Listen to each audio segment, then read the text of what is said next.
अनुसूचित जाति के लोगों को संबोधित किया है। चुनाव चल रहा है, तो ऐसे में क्या लगता है आपको, भारतीय जनता पार्टी उत्तर प्रदेश में कितनी सीटों पे आएगी?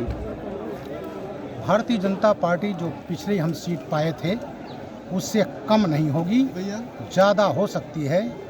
क्योंकि जो आपने कहा, मैंने अनुसूचित जाति के लोगों से जो कहा है और सब समाज को कहा है कि उनके विकास के लिए जो चीज़ भारतीय जनता पार्टी ने किया है वो आज तक किसी ने किया है। और सबसे बड़ी चीज़ होती है उनके इज्जत आबरू की, कानून व्यवस्था की। जब किसी प्रदेश में, देश में, आपके ज़िले में कहीं अगर शांति व्यवस्था ठीक रहती है तभी विकास होता है, तभी लोग इन्वेस्ट करते हैं। लेकिन जब उनके अपहरण होते हैं, जब उनसे रंगदारी मांगी जाती है, रंगदारी ना मानने पर उनकी हत्याएं होती हैं, तो विकास नहीं होता। समाजवादी पार्टी की सरकार में इतना ही नहीं हुआ, ना केवल उनका बदमाशों का पैरेलल शासन चलता था, बल्कि आतंकवादियों के मुकदमे वापस लिए जाते थे। अपने भाषण में मैं कह चुका हूँ, 31 दिसंबर 2007 को रामपुर CRP अटैक हुआ था। सभी आतंकवादी हमने गिरफ्तार किए, जिसमें 2 पाकिस्तानी थे। अखिलेश सरकार ने मुकदमा वापस लिया, न्यायालय ने वापस नहीं होने दिया और 4 आतंकवादियों को फांसी की सजा, 2 को आजीवन कारावास की सजा हो चुकी है। आपके बगल में गोलघर गोरखपुर में 22 मई 2007 को ब्लास्ट हुए थे। इसमें हमने पकड़ा तारिक कासमी को, खालिद मुजाहिद को। वो केस भी अखिलेश यादव जी ने वापस ले लिया, उसमें भी आजीवन कारावास की सजा हुई। कचहरी ब्लास्ट हुआ 23 नवंबर 2007, अयोध्या, लखनऊ, वाराणसी, 1.5 दर्जन लोग मारे गए, वकील और अन्य लोग। हमने उसमें सब गिरफ्तारियां की, उसको भी अखिलेश यादव जी ने वापस ले लिया, उसने भी आजीवन कारावास की सजा हो चुकी है।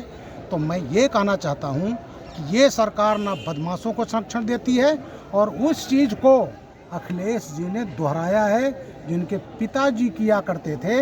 और आज सातिर बदमाश, आतंकवादियों से संबंध रखने वाले, कैराना से पलायन कराने वाले, लोनी से खड़ा ये किडनैपर मदन भैया, तो जितने सातिर बदमाश हैं, दंगाई हैं, उन सबको टिकट दे दिया है। तो यहाँ की जनता ये सब समझती है, अगर कहीं धोखे से भारतीय जनता पार्टी की सरकार अगर ना आई और ये आ गए तो पूरे प्रदेश में हंगामा मचा देते। हर तीसरे दिन दंगे होते थे।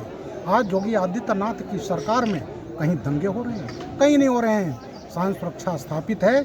और एक चीज़ जो योगी आदित्यनाथ जी ने शुरू किया, आज उनके विरोधी भी उनकी तारीफ करते हैं कि जो बदमाशों ने अपने समाजवादी के कार्यकाल में जो सैकड़ों करोड़ों संपत्ति अर्जित किया, अपराध की कमाई से 1800 करोड़ से ज़्यादा की संपत्तियों पर बुलडोजर चल गया। जहां योगी आदित्यनाथ की सरकार में विकास हो रहा है और वहीं बुलडोजर भी चल रहा है, और ये बुलडोजर चलता रहेगा।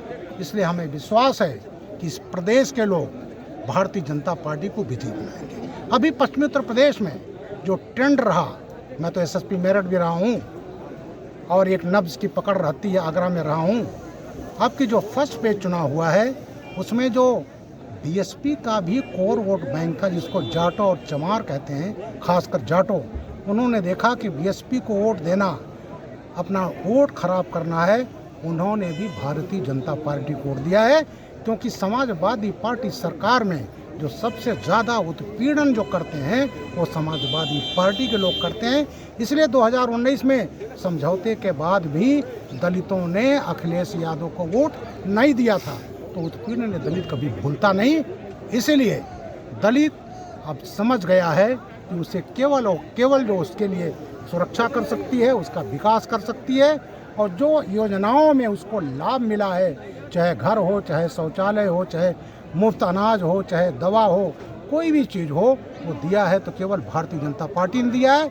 इतना नहीं, हमारे मुसलमान भाई आज 80% वो भी जो गरीब हैं, कोई भारतीय जनता पार्टी की जो विकास की नीति है उसमें जाति धर्म नहीं है, मैक्सिमम उसमें बेनिफिट हुए हैं। एक मेरे सुरक्षा कर्मी है कि जब मुस्लिम, उनकी बहन को मकान मिला 2.5 लाख का, झोपड़ी में रहती थी, तो कहती है मैं तो भारतीय जनता पार्टी को वोट दूंगी।